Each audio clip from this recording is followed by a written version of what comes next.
Welcome back to Hustle Adjacent. I'm Ariane Belazier. And I'm Kelly.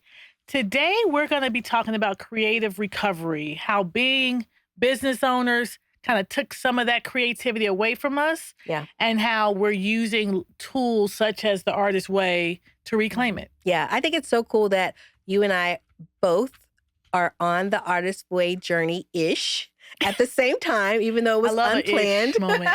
I love an ish moment too. So we were talking a few weeks ago. I think this was in the conversation of you convincing me that this podcast idea was actually a legitimate idea. I thought it was a throwaway, ha ha ha, funny. You were like, no, it's serious. And I was like, we don't have a plan, and like we haven't thought about it, and we don't really know what we're doing. And you were like, I just need something creative because I've been reading The Artist Way. And when you said that, I said this is way too crazy of a coincidence because I too am reading The Artist Way. So how did The Artist Way come to you? So interestingly enough, someone gave me The Artist Way, I want to say back in 2015, 2016. Okay. It was a woman who I knew as a lawyer. Mm-hmm. And when we moved back to Oakland, we reconnected. Our kids are the same age. And we started hanging out. And the only reason I remember this is because I remember somebody gave it to me, but I didn't remember who. And when I opened it up, it had her card she had written in there. And it was just such a sweetest message. And I want to say somehow it came up, and I was like, you know what, I should take a look at this because people were talking about it. I think it came up in the concept of Doechii had done it, and that's kind of how she's been on her glow up. And I was like, you know what, I have that book. I should go look at it. Yeah. So I started reading it, and what I was very fascinated about, one, I love a 12-week program. Yes. I love any kind of program I can sign up for. I'm all about it. So I was like, this is perfect. It would give me 12 weeks. As I said, I'm in the middle of changing a lot about my life, moving from Macon to Atlanta, moving the company to be more focused in Atlanta from Oakland. It's just a lot of things happening. I was like, this would be perfect. This will give me most of before the summer. I'll be tight. I was like, I'm gonna do some exercise. I'm gonna throw some exercise in it. It was gonna be a whole thing. And that's really what got me into it. Then I actually listened to the audiobook first and then read it. So I could just, I don't know, probably because I just had time to listen to the audiobook first. And that's kind of what started me on the process. And the more I read, the more I also looked up some people to see other people who had done it. I even looked at Doechii's YouTube. They were not terribly interesting to go back and watch them because they're super old now at this point. But so I'm still very, very excited about it. Yeah. We'll get to where we are in the process. The journey, for sure. So how did you hear about it? The Artist Way came to me very randomly, and I have to credit Doechii. So I remember watching the Grammys this year in February. And she was one of the performers at the Grammys. I did not know much about Doechii. Don't come for me. I had heard her songs. I just didn't know she was the one. I wasn't a fan. But I remember watching the Grammys, and all I could think about was how I would feel being in a room with people who I admired and I've looked up to, and to not just show up, but to perform so confidently and to execute a very technically difficult show that well, flawlessly, with confidence. I was like, who is she? Because she was nominated in the new artist category. Now, what we know, what we've learned in life, and what life continues to teach us, especially as we hit milestones, is when people discover you, they think you're new to the game. You're not new to this, you're true to this. You've been in the game, you've been in the trenches for years. And that is what I learned about Doechii after going, who is this girl at the Grammys? I started to just kind of look her up, who is she? She's a new artist. Well, no, actually, she's newly recognized. Right. Because she actually had other songs. She's been in the game. And we've heard her songs. And on TikTok, we talk about our love of TikTok. And so I think just, TikTok is always listening. And so because I Googled who she was, I started getting fed on my feed people not only talking about her performance, but also her reading The Artist Way and how it informed her creativity. And I was like, well, that's really random, but what is this Artist Way thing? So that's what took me down the rabbit hole. Long story short, I did not watch her YouTube series, but I did look up the book. And I said to myself, I feel like divine timing, because weeks before the Grammys, I had been saying out loud, I have got to get back to being creative. being a business owner, what people don't talk about is when you own your own business and become an entrepreneur, you actually have less time to be creative. Yeah. You are actually outsourcing the creative part to other people. You're paying them to do the fun stuff. That's the easier thing to outsource. And you're making the money to be able to pay for them to do the creative. And so I was like, I need to figure out, maybe I should take a drawing class or a pottery. Like, I need something that's going to take me back to the basics of being creative. For a lot of the past few years when I was doing school at night, that was my creative, right? Okay. The projects and the research. And so now that I didn't have that on my plate anymore, I was like, I got to get something that's going to help me continue to be excited and to go back to like that childish quality. So I had that thought, started saying it to myself out loud, see the Grammy performance, hear about the Artist Way, research what it is, and I go, okay, what does it hurt for me to just get the audiobook and the Kindle version? Let me just see. Chapter 1 blew me away because it talks about, if you're not familiar with the Artist Way, it is a book written by a woman who studied and taught on a collegiate level how to be creative. And she had developed this process through her own grief and recovery of getting back to her creative self. And she created this program that's a 12-week program teaching people how to get back to their actual creativity. Because what she learned was all of us are born creative, but we're stifled along the way by other well-meaning people who tell us, well, being creative isn't lucrative. It's not profitable. You can't make a living being an artist. You'll be a starving artist. And we have all these negative connotations around what it means to live the life of a creative. So many of us become creative adjacent. Right. Like the hustle adjacent, right? And so you became a creative adjacent by being an attorney. I became creative adjacent by being in marketing and public relations. So we always knew there was some type of desire to be around people who could be creative. We think of them as elevated statuses because they get to live a life of being a creative. But what the book teaches you is that you are a creative and you're made by a creator who made you that way for a reason. So your job is to figure out how to get back to that and what's in your way. The funny thing is, I would say that I actually was never a creator. One, being a creative was not valued in my house. Right. But more importantly, as like I have a twin brother who was always creative. I was always a math and science girl. Okay. I'm the one who went to college to be an engineer. I'm the one who got all the math trophies. Like, that's always been my role. Right. And even in my journey to becoming a designer, I started with drafting, right? Not the creative in the traditional sense of what that means. And so even to this day, because I know more, of course I would say I'm a creative, but I also still know that I appreciate the other components of this more than what we consider to be the traditional creative, right? Like, I like a good pillow. I don't care.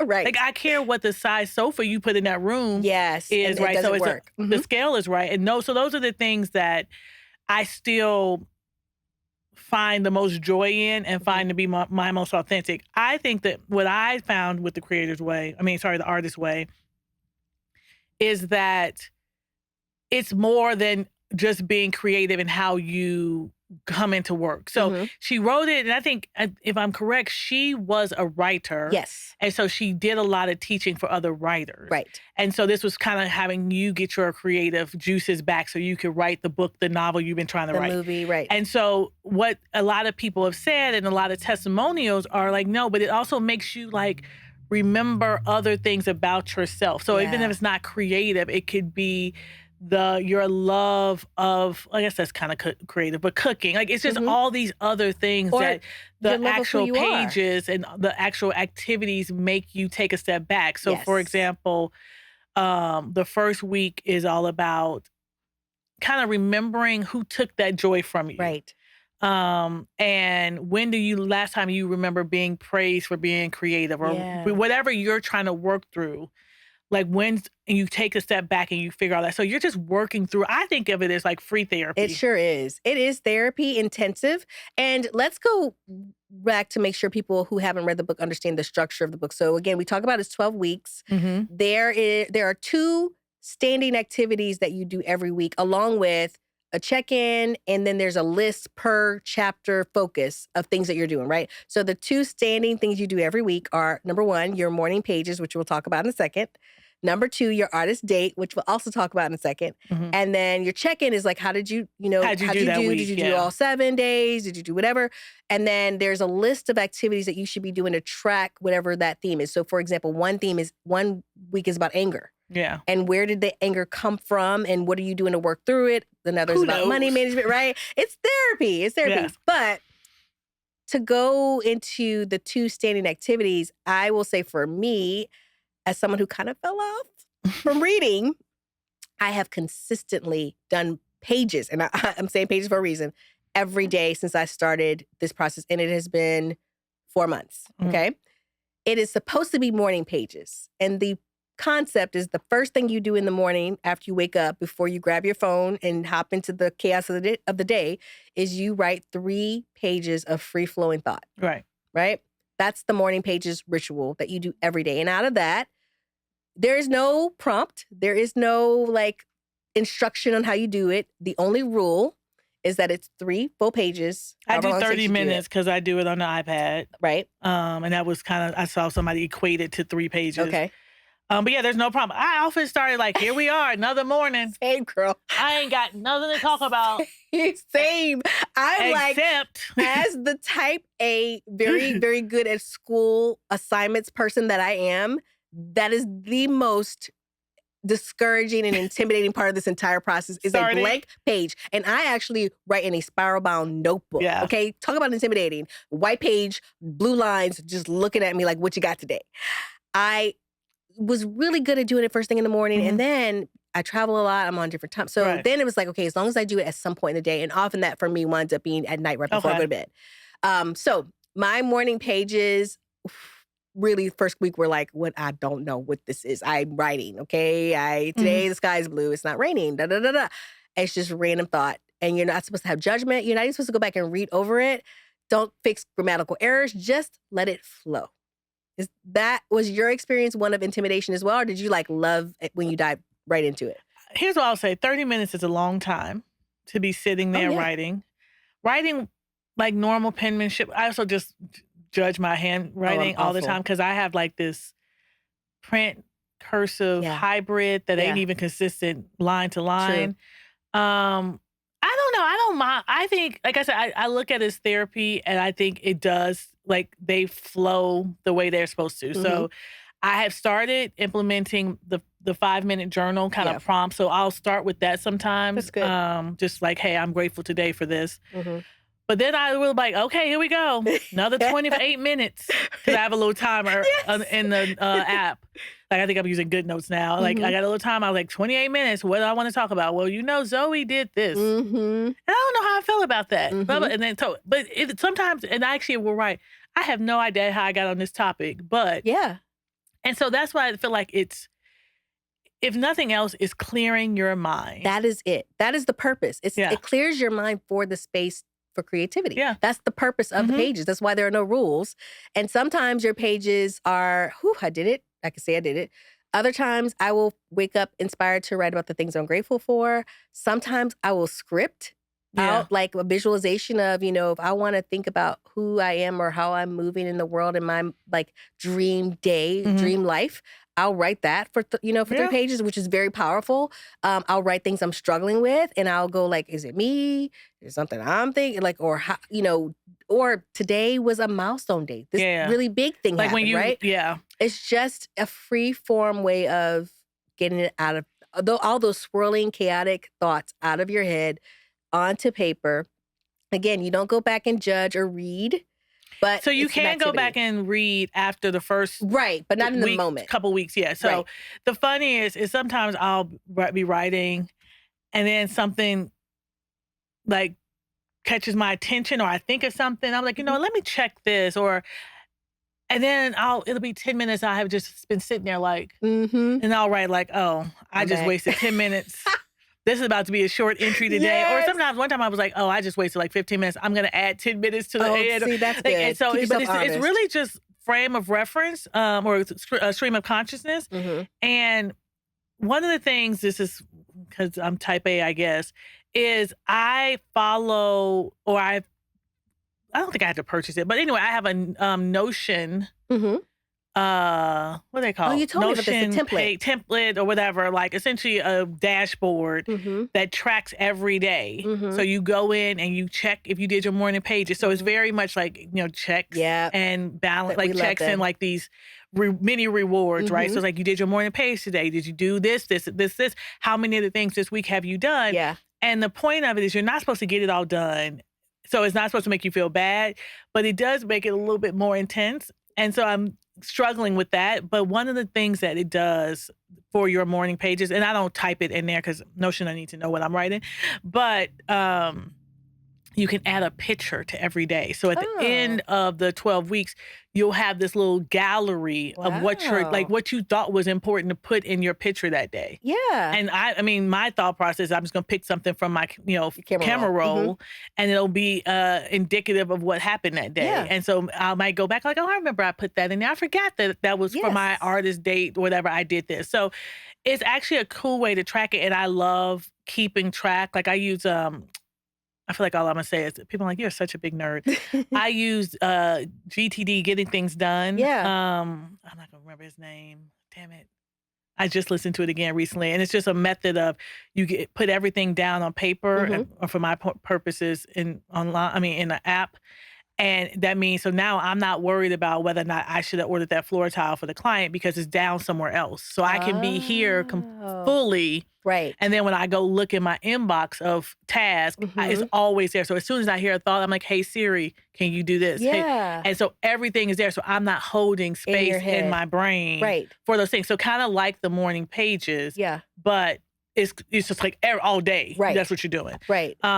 So I love like a Notion or Airtable or something like that where I can digitize a lot of this. Yeah. And that's what I've been doing lately. I think you're way more disciplined than I am. I think for me, because I'm so hard on myself in other areas, I wanted this book to be like, I'll try to do the 12 weeks consistently. And what I thought was I'll kind of read it all the way through, start the habit of my pages. I really got excited about the artist date, which we'll talk about in a second. But then I also knew I'll probably cycle right back through it again and get into like the let's really get into why I have these blocks and these issues and all of those things, right? So kind of like passively doing it and then going back and doing it in depth. I've kind of fallen off again because just life. But the habit and the commitment of doing it every day, I'm so proud of.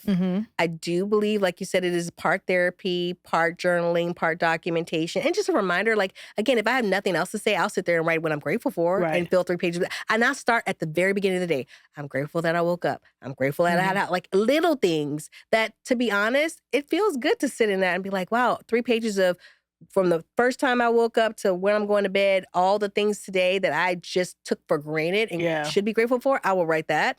But the other part was what I was craving and didn't have a name for, which is the artist date. So when I was saying I want to be more creative, I was like, I should take a class. Well, the artist date is that. It is, the rule is it's got to be solo. Can't go with your girlfriends, can't go with your boo. It's just you. And it can be anything that fills that inspiration well. So my artist dates have been really fun, especially when I'm traveling, because I will just try to do a new experience that I've never done before and use the excuse of the date. So I have done walks in New York. I've gone to the Met by myself and explored the museum. I have cleaned my closet as an artist date, and really, literally, it was life-changing.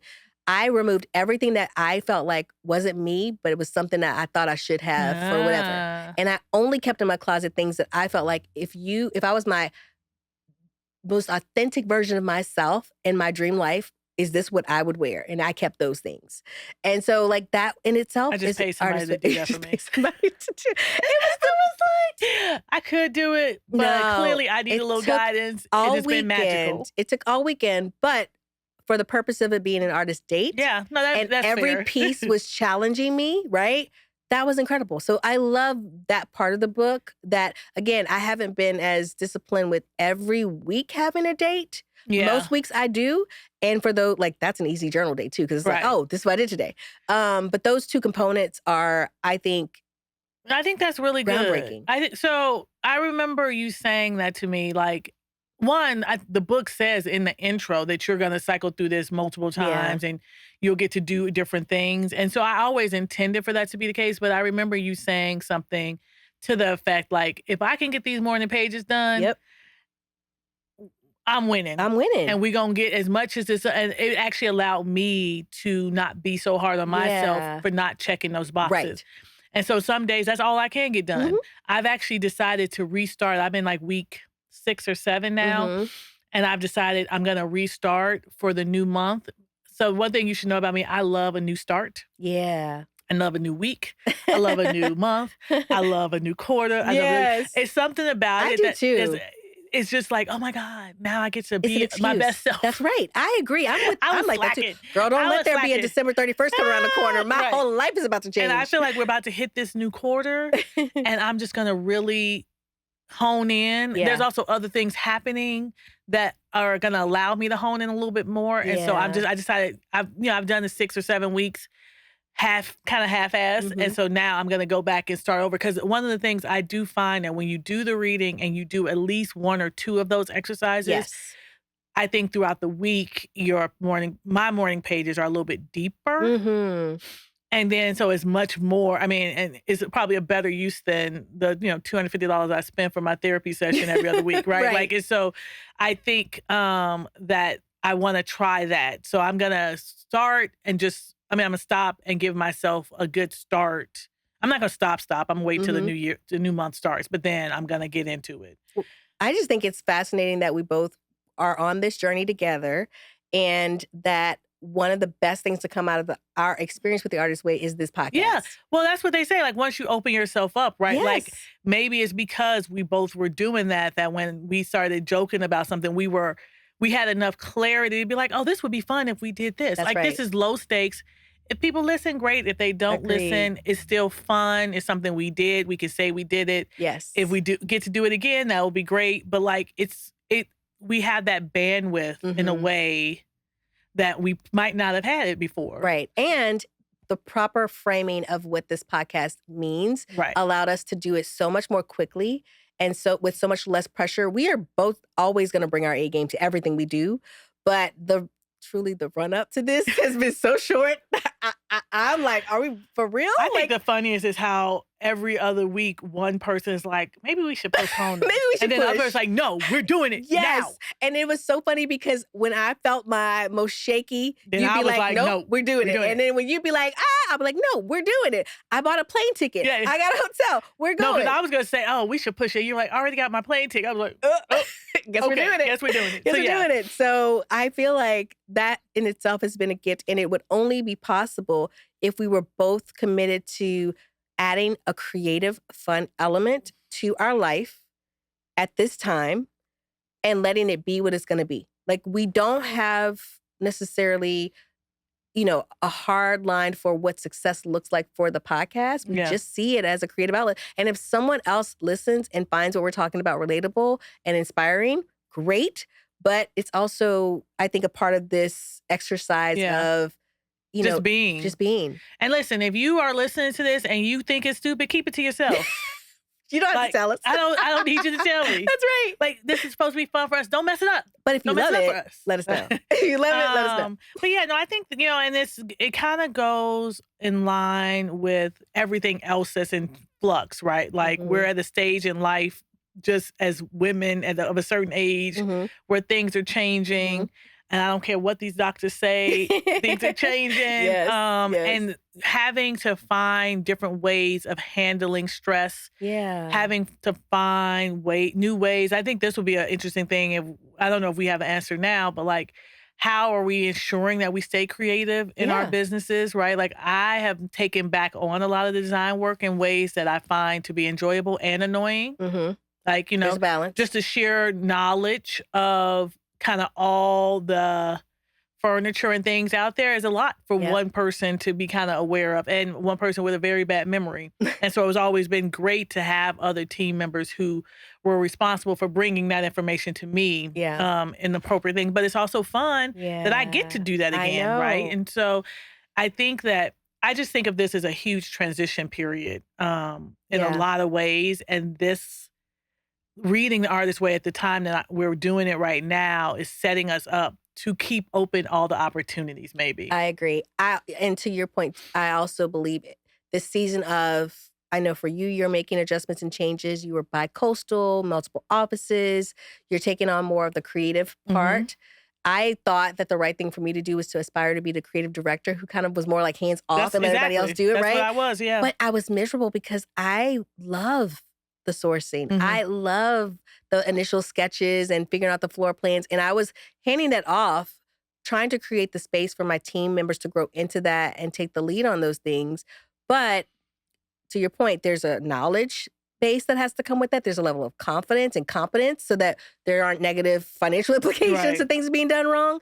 But truly, that's a whole nother podcast. It really is. It's coming. Because who paying for that sofa you messed up on? But anyway, we will not. we will stay focused. It's coming. But I literally started this gig to be a designer and to be creative. I didn't start this to be working in an office that's X number of square feet with a team of X, right? But it's getting back to me, almost like getting back to the basics. Yeah. That is why I felt this need for creativity. It's the role that I feel like my participation in show houses has played. I would take those projects. I would let my team do the real projects, but I kept the creative outlet of the show house because, one, those are high pressure, high stakes. I don't have time. It's also all your money. It's all your money, and you ain't got time. This is not a democracy. It is what it's going to be. Because it's like you go big or you go home. And so those are very expensive ways to be creative. Surely there's got to be another. That's what I've come to the realization of. And so this journey with The Artist's Way, this transition from high pressure, hustle to hustle adjacent, soft life aspiring. Yeah. All of that, this creative part, the gap, is a part of that transition. It's an important part because it is why we started this. And if we don't have at least some level of impact or input on the creative, it makes the value proposition for how hard we have to work that much harder. That's fair. I think, for me, again, like in terms of how much I value my creativity in the traditional sense is probably less. Like the things I enjoy about what we do is the relationships with clients, the opening their eyes to how they can live, which is, I get it that is part of the creative, but I am perfectly comfortable if there are people out here who want to know all the history about the furniture pieces and design. Like, I don't have a desire to be designing a piece of furniture necessarily, right? Like I do love a good wallpaper, so holla at me. Yeah, that's coming. We're gonna put that out there. Right. That's coming. But I think that I always want to caveat, or I think that there's a distinction between somebody who loves being a designer, who loves that pursuit of the perfect sofa, the pursuit of all that, versus someone who loves creating the perfect environment for a client. And I think there are hundreds of sofas that will work in this room. No, that's true. So that actually is a great opportunity because I feel like what we're uncovering is there is a more robust way to define creativity. Right. So creativity, when we talk about being creative or the artist's way or that return to being a creative, it is not as hardline as creative means musician, artist, writer, poet, blah, blah, blah, blah, blah. Right. Those are forms of creativity. But it is also a form of creativity to understand a process, be able to look at a room and see the potential, right? To develop a space plan. And those are very technical exercises, but they are still creative pursuits. And so there's even room in that to expand our awareness of what it means to be a creative. Because even one of the things in the book, and I think it talks about it pretty early on in one of the first chapters, I thought it was so groundbreaking that I call myself a deacon's kid. Okay. I grew up in the church, always in the church, always in the church, always in the church. My mom was always in the church, working, being in the choir, doing something. My dad was a deacon. Like we were church kids. And so I've always had this picture of God and who he was and all of these things. But the book, very interestingly, talks very early on about this definition of God. And it literally challenges you and says, how can you call him the creator and not realize he made you to be creative. And that's creative in whatever you're doing. It simply means returning to the gifts he's giving you and not shying away from them or turning them off or downplaying them for the things that you feel you should be doing to make a good living or have a respectable career or whatever. Many of us are ushered into the big three: lawyer, doctor. What's the other one? Lawyer, doctor, or engineer. In many of our households, those are like the big three in our generation. If you are going to make your parents proud, you're going into one of those fields. We have not talked about it yet, but I was on the lawyer track. Partly because of Claire Huxtable. I mean, who wasn't? Who wasn't? I didn't even want to be a lawyer, but I wanted to be Claire Huxtable. Do you know me? It's probably why we get along. Do you know me? Could I argue a case? Hell yeah. With receipts and evidence. Like, not even a problem. I was on the lawyer track because that's what made your parents proud when people would ask, what you going to be when you grow up? You said one of the big three. If you grew up passionate about, that's different. But if you grew up needing to be that because you felt like it was the right thing to do and your real passion is figuring out how to do a space plan for a room or draft or design a fabric or a pattern that could be a wallpaper or whatever, then the book is challenging you to really go back to what is it that you feel like you have a natural gift and propensity to do. I love that. That actually is very, very good. A good way of phrasing it. And I don't know if I had thought of it that way. Thinking back, so as I say, I love the process, right? I love the transformation. I love that. And so, as you know, but I have the nonprofit Joy Street Initiative that does renovate pretty much women's shelters, women teen shelters, mainly in the Bay. And one of my goals is to really turn that into something I get to spend a significant portion of my time on. And when I take a step back, it's that when I was because somebody's always given to me. Like I said, I was raised by my grandmother, so she was the first person to give her life to have me in it, right? And then making it to the college and law school and all of that stuff, it was because of other people's gifts along the way. And so even when I went to college, I kind of started a little program at a community center, and that's what I would give back. Once I was a lawyer, they all wanted was my money, and therefore I gave that. And now with Joy Street Initiative, and so there's this through line that I'm finding that that's what I want to work on. And the more I dig into the artist way, the more I dig into what I want my next chapter to be, the more it's like, I want to work on some great projects with good clients. But I also want to give this gift that we have to other people. That's beautiful. I love that vision. And I think that even in conversations like this and through you reading the book, which is a free therapy session, it helps you make it okay to center. See, that's what we're trying to get to. We are often taught to sideline.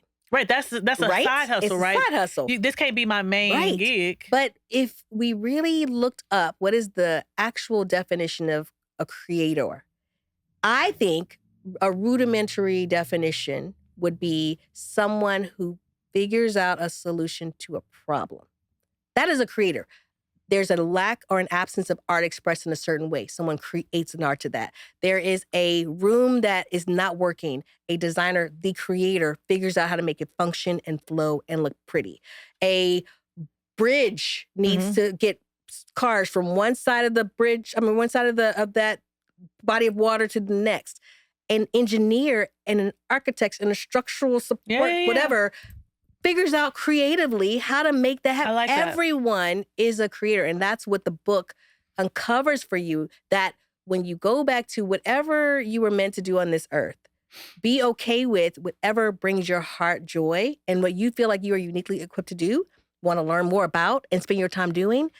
You can stand fully in knowing you are a creator and that it's okay to do that. And now you just adjust your life to create the space to always be inspired, to have a well to pull from when you fill that gap and create that solution. It's why we travel, because what we learn when we travel is how to bring aesthetic, culture, sophistication, and elevation into our spaces.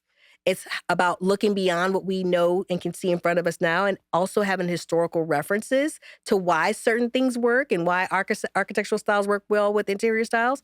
But that's problem solving. Yeah, I agree. So problem solving equals definition. Creator.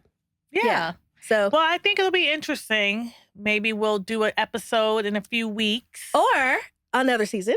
Yes, where we get to say how it's going. And if we finish, if we're doing another one, if we now don't like it, like whatever. But where are we with it? But I think this is really, I get excited for this journey. Yeah. Every week when I read the next chapter, even if I don't do anything with that chapter, I'm like, oh, I can't wait to come back and actually spend some time in that. And so, you know, if anybody wants to follow, like not follow along, we're not posting about it, but if you want to join it, get that book. Get the book. Get it from the library. Start your artist Honestly, Spotify, you can listen to it for free if you got premium. That's True. how I listen to it. So it's like just listening to it, if nothing else, to see if it's something you would enjoy and if it can help you get out of whatever rut you're really in. Yeah, it's definitely been beneficial for us. And hopefully this episode was beneficial for you. So if you are on the Artist Way journey, let us know. Ooh, that'd be fun. Yes. If you like the episode, tell us what week. Tell us if you're writing your morning pages. If you like the episode, also make sure that you send us a DM, share it with your friends, and follow us on all the socials. And we'll see you on the next episode of Hustle Adjacent. Bye.